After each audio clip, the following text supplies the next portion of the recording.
Vous avez parlé des fake news. Il y a un problème énorme dans ce pays, ou dans une certaine presse, pas toute, mais dans une certaine presse, c'est le no-news.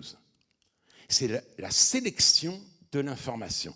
C'est un phénomène inimaginable. C'est-à-dire, si vous lisez la presse dite progressiste, la presse dite de la gauche modérée, vous ne savez rien de ce qui se passe en France.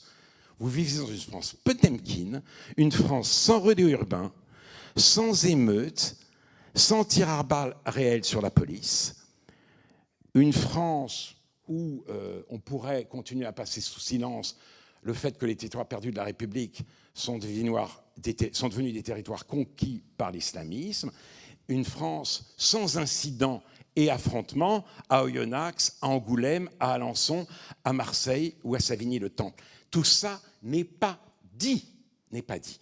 Et tout d'un coup, il y a quelqu'un qui arrive et qui nous empêche de censurer en rond. Et pourquoi censure-t-on? Pourquoi cette presse procède-t-elle ainsi alors que sans qu'aucun Big Brother ne l'y contraigne? Pour ne pas faire le jeu de l'extrême droite. On ne va pas parler de ça, parce que ça ferait le jeu de l'extrême droite.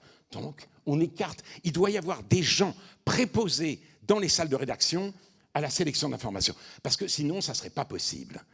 Et donc, en effet, Zemmour arrive et il dit ce qu'il dit. Et il revendique, comme je disais tout à l'heure, ce droit à la continuité historique. Il dit oui. Et il dit aussi, la France peut mourir. La France va mourir. Il a raison.